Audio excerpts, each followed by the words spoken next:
될성 부른 나무는 떡잎부터 다르다. 뭐 이런 말이 있죠. 오늘 예수님의 어린 시절 이야기를 읽으면서 그런 생각이 좀 드네요. 예수님에 대한 이야기가 복음서마다 조금씩 다 다르지만 마가와 요한은 예수님의 어린 시절을 거의 다루고 있지 않아요. 마태와 누가복음에 보면 탄생 이야기가 이 두 복음서에 나오는데 누가복음은 거기서 한 걸음 더 나아가 가지고 예수님의 어린 시절, 소년 시절의 이야기를 살짝 들려줍니다. 오늘 읽은 말씀이 바로 그거죠. 자, 예수님이 12살 때, 또 때가 유월절입니다. 왜 예루살렘까지 가서 유월절을 지켰을까요? 오늘 첫 번째 말씀, 부모라고 표현되어 있지만 먼저 믿은 사람, 앞서가는 사람이죠. 본이 됩시다. 그런 말입니다. 참 이거 알고 있는데 쉬운 말 아니죠. 쉬운 일이 아니에요. 오늘 말씀의 배경, 유월절, 예루살렘 순례, 이것이 말씀의 배경입니다. 율법에는 유월절, 칠칠절, 그리고 초막절, 이스라엘 백성들의 3대 명절을 얘기하고 있어요. 물론 이제 우리 지난 수요 말씀마당 같은 경우는 레위기 23장 말씀 나눴는데 거기에는 더 확장돼서 7가지 절기가 나옵니다. 하여튼 이 7가지 절기는 확장된 거고 더 핵심적인 것 그 중에는 유월절과 연결된 무교절 포함해서 그 다음에 칠칠절 그리고 초막절 이 3대 절기를 말하는데 이게 더 중요한 이유는 뭐냐면 1년에 3번 하나님이 택하신 곳 광야에서는 천막이 있는 성막이 있는 곳이었겠죠. 그리고 가나안 땅에 가서는 다 이제 멀리 더 흩어져서 그렇게 땅을 분배받아서 살았겠지만 성전이 있는 예루살렘에 와가지고 예배하도록 그렇게 명하고 있어요. 자, 그런데 이 순례길이 만만치가 않습니다. 모든 사람이 1년에 3번씩 예루살렘에 가서 절기를 지킨다. 현실적으로 생각했을 때 어려웠을 것 같아요.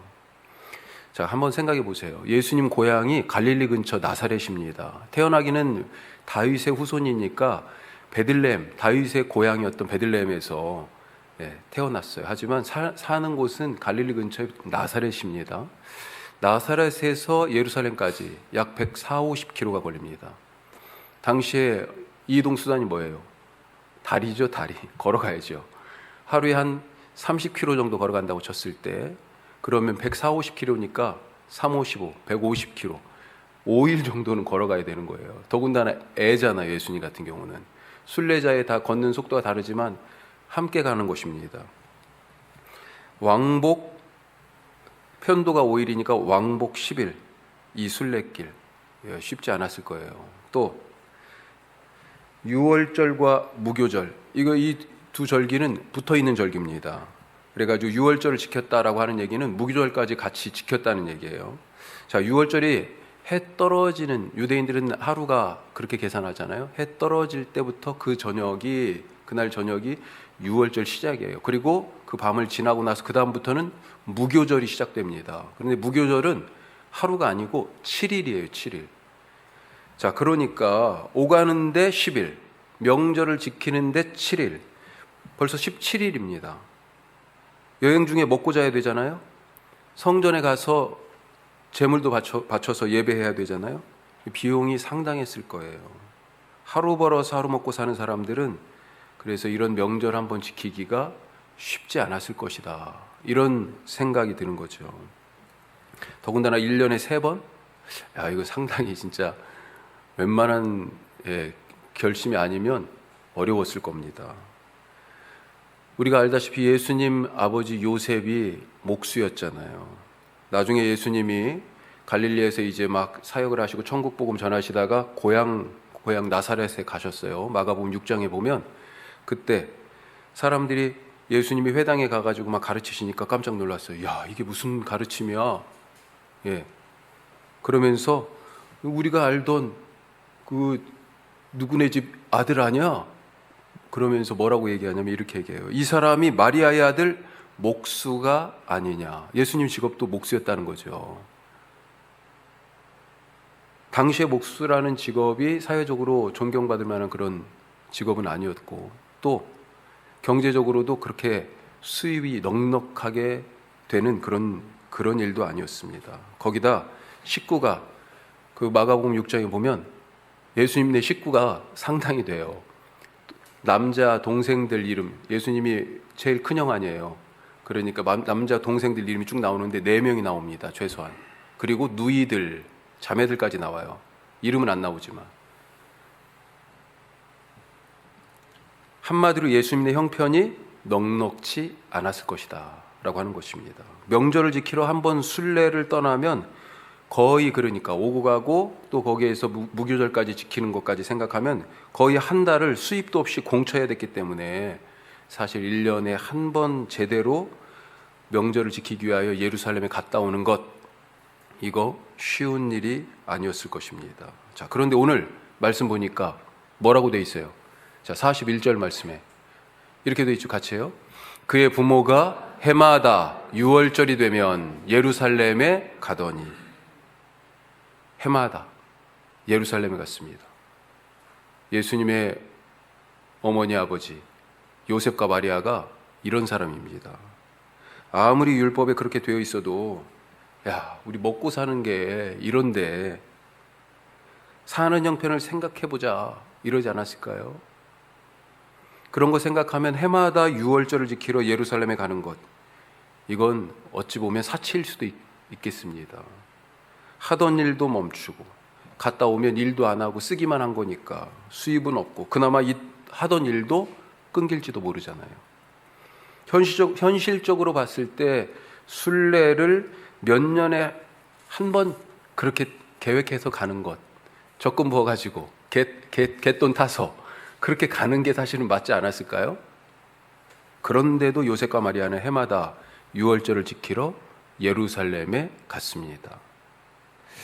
부모 혹은 먼저 된 사람이 어떻게 살아야 하는지 그것을 보여주는 말씀 아닐까요? 먼저 앞서가는 사람은 좋은 본을 보일 책임이 있습니다. 우리 부모님들뿐만 아니라 우리 청년들도 어린이들에게는 사실은 먼저 된 세대잖아요. 그렇죠? 나이와 상관없이 또 먼저 믿은 사람은 나중에 믿은 사람에 대한 책임감이 사실은 있어야 됩니다. 어릴 적 장난감이 없으니까 맨날 땅바닥에서 놀았어요. 또 시골에 살다 보니까 뭐 다 그런 게 개구리 갖고 놀고 뭐 이런 거죠. 근데 가만히 보면 개미들이 보여요. 개미들이. 얼마나 신기한지. 예. 막 어디로 나와서 어디로 들어가고 얘네들이 막 몸은 이만한데 막 이딴만한 거 자기 몸보다 몇 배나 큰 것을 막 들고 다니는 걸 보면 야, 재밌어요. 그러면 심통이 갑자기 나요. 어떻게 해요? 쭉 따라서 이렇게 가는데 딱 끊습니다. 길을. 그러면 거기 끊어진 데부터 얘가 또 막 이렇게 길을 내. 이렇게. 예. 뒤에 오는 개미들은요, 무조건 길이 끊어졌는지도 몰라요. 앞서간 개미를 따라가는 거죠. 저는 초등학교가 아니라 국민학교 다녔어요. 청 권사님도? 아이고, 오래되셨네. 연식이 좀 되셨어. 자, 그런데 사실 좀 제일 귀찮고 싫었던 것 중에 하나가 그때는 운동장에서 조회를 많이 했어요. 전사님도 그랬습니까?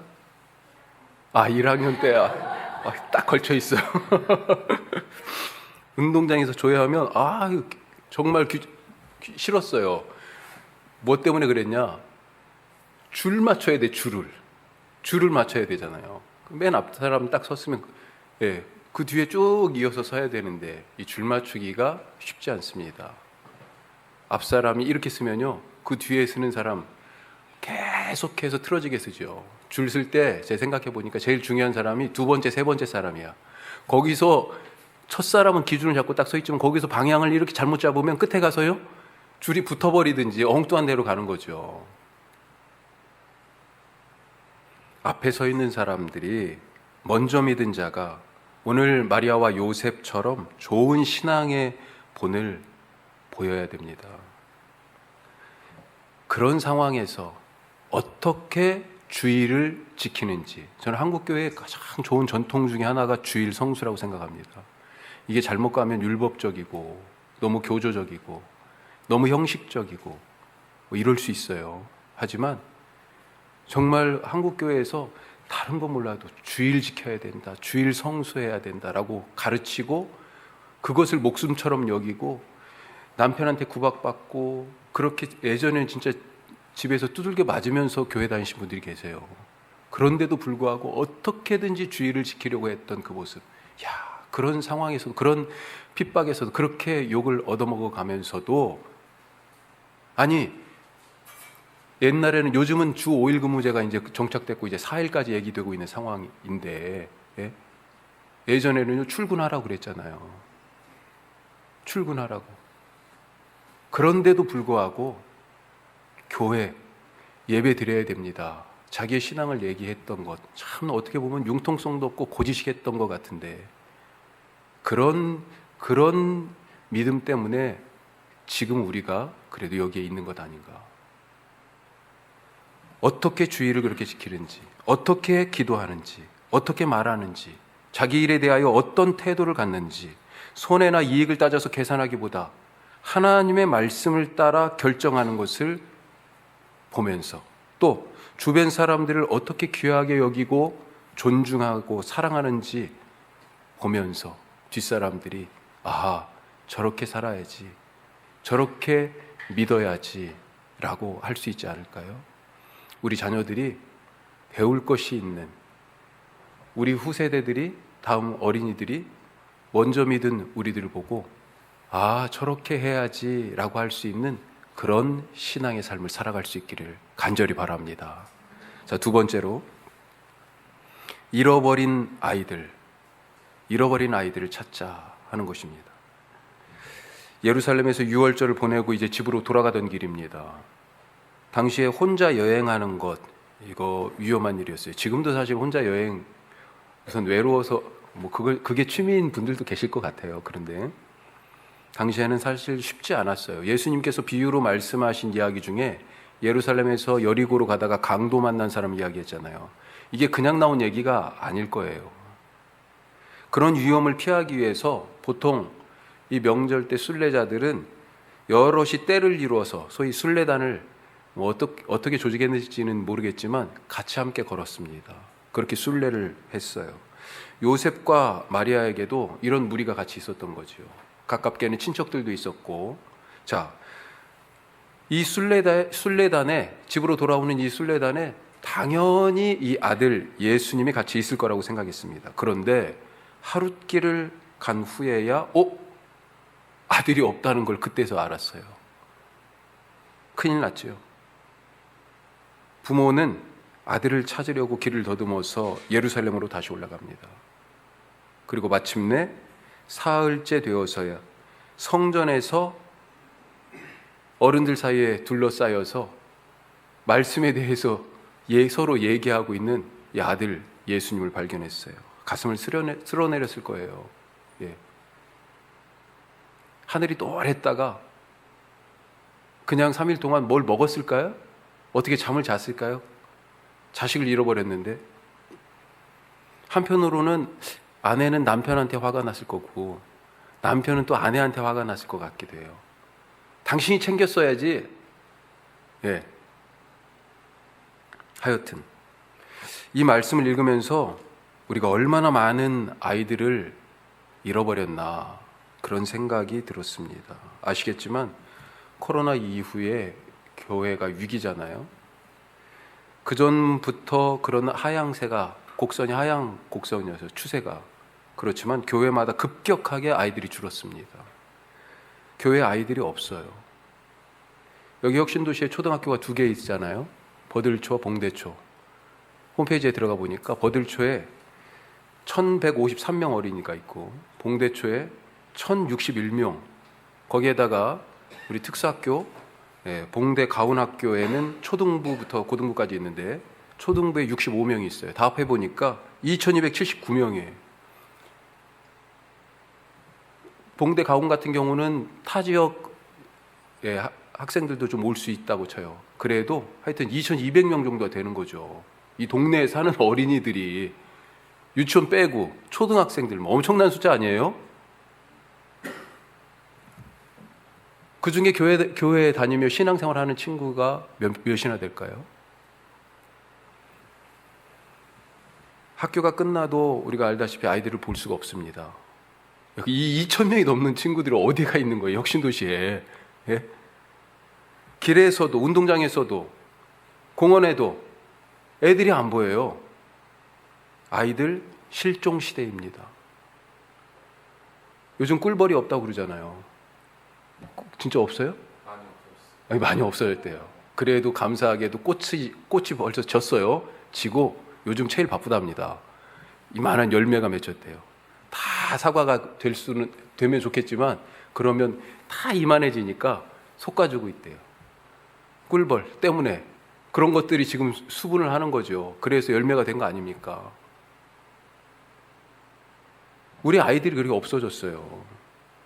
그렇게 열매로 자라야 되는 아이들이 찾을 수가 없습니다. 어디 있는가 찾아봤더니 거의 하루 종일 콘크리트 벽 안에 있어요.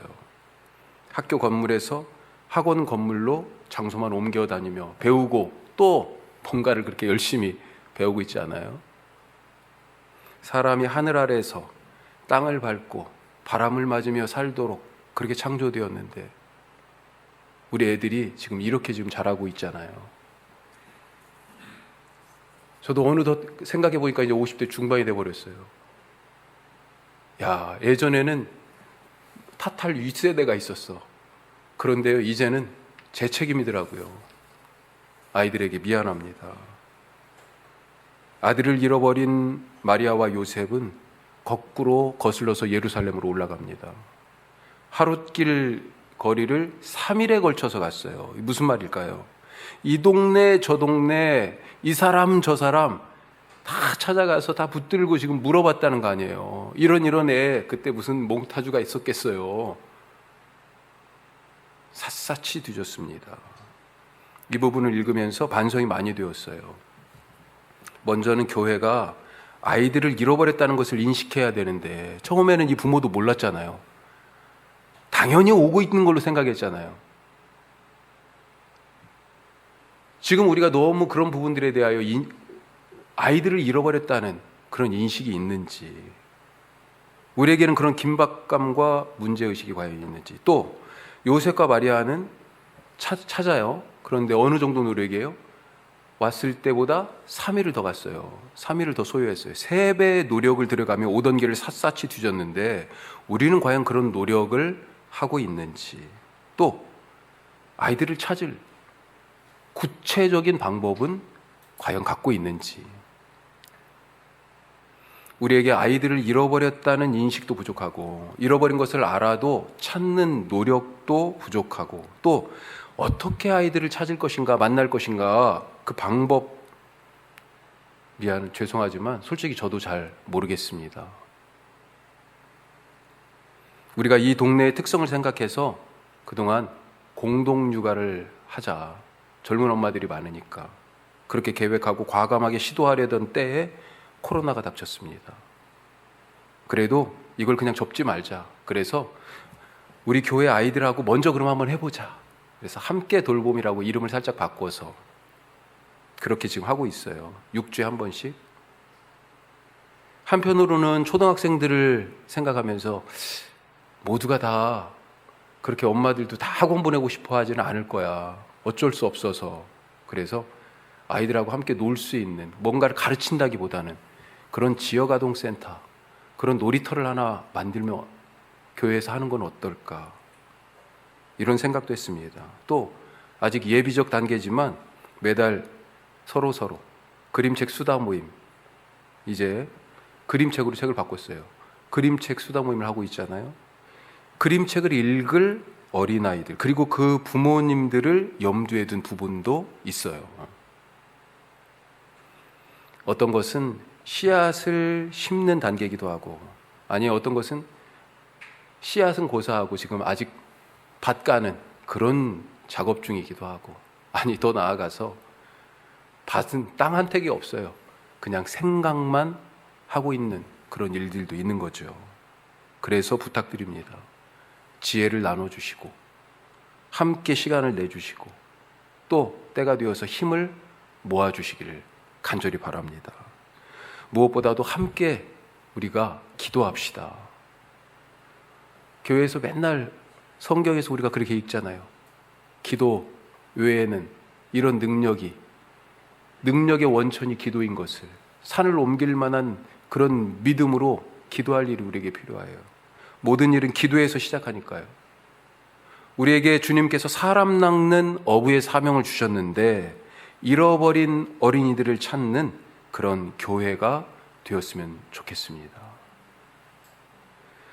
1973년 생활고에 시달리던 한 엄마가 너무 사는 게 힘들어서 11살 딸을 보육원에 맡겼어요. 그리고 이 아이는 얼마 안 가서 프랑스로 입양이 됐습니다. 그래서 프랑스인으로 살게 됐어요. 그런데 이 딸이 너무나 소중하게 수십 년을 간직하고 있는 보물이 하나 있습니다. 뭐냐면 보육원 입소 카드. 보육원 입소 카드. 이거 하나 딱 쥐고 있어요. 30년 이상 간직하고 있었습니다. 왜냐하면 이것이 엄마와 다시 만나게 해줄 유일한 희망이라고 생각했기 때문에. 그렇게 시간이 질러서 45년. 이제 이 딸은 55이 됐습니다. 그리고 한국에 와서 엄마를 찾아요. 감사하게도 경찰들의 도움을 어떻게 받아가지고 어머니를 다시 만났습니다. 엄마를 만난 이 딸의 첫 마디 무엇이었을까요? 엄마, 보고 싶었어. 사랑해. 엄마는 펑펑 울면서 미안하다고 그랬다는 거예요. 어쩌면 우리가 찾기 전에 아이들은 우리가 찾아주기를 바라고 있는지도 모릅니다. 힘써서 찾읍시다. 세 번째, 하나님의 자녀로, 우리의 다음 세대들이, 우리의 자녀들이 하나님의 자녀로 살게 합시다. 성전에 있는 예수님을 보고 깜짝 놀란 이 부모님들, 너무나 반갑기도 하면서 그동안 참아왔던 화도 막, 어찌 보면 그래서 말투가 조금 꾸지람하는 듯한 말투예요. 뭐라고 돼 있습니까? 어찌하여 우리에게 이렇게 하였느냐? 너 어떻게 엄마한테 이럴 수 있어? 이런 거잖아요. 얼마나 걱정하면서 너 찾았는지 알아? 이렇게 물었습니다. 그러자 예수님이 이렇게 대답하죠. 자, 예수께서 이르시되, 같이 해요. 어찌하여 나를 찾으셨나이까? 내가 내 아버지 집에 있어야 될 줄을 알지 못하셨나이까? 놀랍지요. 12살 예수님은요, 이미 자기가 누구인지 알고 있어요. 자기 정체성이 벌써 세워졌습니다. 우리 교회학교가 사실 교회에서만 신앙교육 하는 게 아니고 우리 자녀들의 1차적인 신앙교육의 책임은 죄송한데 부모님들에게 있어요. 교회학교에게 맡겼다고 교회 책임이라고 하지 마십시오. 훨씬 더 많은 시간을 집에서 엄마 아빠에게 배우고 있어요. 벌써 어떻게 지금 가정에서 배웠길래 예수님이요 이런 정체성을 갖고 있어요. 나는 하나님의 아들이구나. 이 대답이 지금 뭐예요? 내가 내 아버지 집에 있어야 될 줄을 모르셨어요? 오히려 예수님이 어머니 아버지에게 묻고 있습니다. 어떻게 이런 말씀, 이런 대답을 하게 됐을까요? 예수님이 어떻게 이 성전을 내 아버지 집이라고, 나는 그분의 아들이라고 하는 인식, 그런 정체성을 갖게 됐을까요? 전에도 한두 번 말씀드린 적이 있는데 이제 다 알 것 같아. 옛날에 자전거가 그 뒤에 짐을 싣게 돼 있었잖아요. 근데 짐뿐만 아니라 사람도 많이 타고 다녔죠. 그날 저는 저희 아버지 자전거 뒤에 타고 있었습니다. 등에 딱 붙어가지고 허리를 딱 잡고 안 떨어져야 되니까. 그렇게 비포장 신장로위를 달리면서 그때 아버지가 물으셨어요. 성우가, 너는 누구 아들이냐? 하나님 아들이요. 그 다음은 아버지 아들이요. 그게 그냥 나온 대답이 아닙니다. 이런 질문을 자주 하셨거든요. 처음에는 뭐라고 제가 대답했을까요? 너 누구 아들이야? 그랬을 때 아빠 아들이요 이랬을 거 아니에요. 그때 아니야. 누구 아들? 하나님 아들이야 너는. 자, 그래서 다시 물어봐요. 너 누구 아들이야 성우가? 하나님 아들이요. 그 다음은 아빠 아들이요. 그렇게 평상시에 계속 문답을 했던 거죠. 저는 참 감사하게도 그렇게 어릴 때부터 하나님의 아들로 키워졌습니다. 예수님은 왜 하나님을 아버지라고 부르셨고 이 성전이 내 아버지 집이다 그렇게 말씀하셨을까요? 어려서부터 그렇게 배웠기 때문입니다. 예수님이 갈릴리에서 아까도 잠깐 나왔지만 천국 복음을 전하다가 고향 나사렛에 가셨어요. 그때 장면을 지금 누가복음 2장이잖아요. 2장 더 뒤로 딱 넘어가면 4장에 그때 장면이 나와 있어요. 자, 4장 16절 말씀인데 같이 해요. 예수께서 그 자라신 곳 나사렛에 이르사 안식일에 늘 하시던 대로 회당에 들어가사 성경을 읽으려고 서심해. 뭐라고 돼 있어요? 늘 하시던 대로 성경을 읽으려고 서심해. 어디서요? 고향 동네에서. 우리 동네에 있는 회당에 부모님들하고 그렇게 매번 때때로 갔다는 거잖아요. 예수님이 갑자기 성전을 아버지 집이라고 말한 것이 아니라는 것입니다. 어려서부터 회당에 가서 성경을 읽으셨던 거예요. 성경을 배웠습니다. 성경에서 배웠어요. 거기서 내가 누군지, 하나님이 누구신지 알게 되고 고백했어요. 그리고 그 고백이 지금도 이어지고 있습니다. 돌을 조각하고 있던 세 사람이 있었어요. 누군가 와서 이 사람들에게 무엇 하고 있어요? 하고 물었습니다. 무엇을 하고 있냐고. 첫 번째 사람이 퉁명스럽게 대답했습니다. 아니 보면 몰라요? 돌 깎고 있잖아요. 돌 먼지. 여러분 돌 깎는데 한번 보셨어요? 저는 중학교 다니던 곳이 화강암 산이 있어가지고 석공장이 엄청 많았어요. 돌공장이. 거기 앞에를 지나가면 먼지가 보통 먼지가 아니에요. 하여튼 먼지를 푹 뒤집어 쓰고 아니 이 사람이 돌 깎는 거 안 보여요? 돌 깎고 있잖아. 두 번째 사람이 대답합니다. 귀찮다는 듯이. 이거라도 해야 먹고 살지요. 이거라도 해야 먹고 살지요. 세 번째 사람은 미소를 지으면서 이렇게 말합니다. 나는요 대성당을 건축하고 있어요. 똑같은 일을 하고 있어요. 똑같은 일을 하고 있는데 대답이 다 달라요. 왜요? 자기의 정체성 때문에. 하나님의 자녀라는 정체성이 없으면 똑같은 일을 해도 그냥 힘들게 돌 깎는 일이고요. 밥 벌어먹는 호구지책으로 어쩔 수 없어서 이거 하고 있는 것입니다. 우리 아이들 입에서 나는 하나님의 아들, 하나님의 딸입니다 라고 하는 그런 고백을 우리 모두 들을 수 있길 바랍니다. 교회뿐만 아니라 가정에서도 서로가 협력하여서 이렇게 귀하게, 우리 교회 자체가 사실은 교사잖아요. 우리 몇몇 분들만 지금 선생님이 사실 아닙니다. 아이들을 만나면 먼저 한번 머리도 쓰다듬어 주고 이름도 물어봐 주시고 그리고 기억날 때 기도하시고 선생님들을 격려해 주시고 그렇게 집에서도 교회에서도 우리가 신앙으로 같이 함께 양육해서 우리보다 더 큰 믿음으로 우리의 자녀들의 세대에 자녀들이 살아갈 수 있도록, 우리보다 더 큰 사랑으로 우리 자녀들이 살아갈 수 있도록, 그런 미래가 있는 그런 교회, 가정, 이 사회가 될 수 있기를 주님의 이름으로 축복합니다.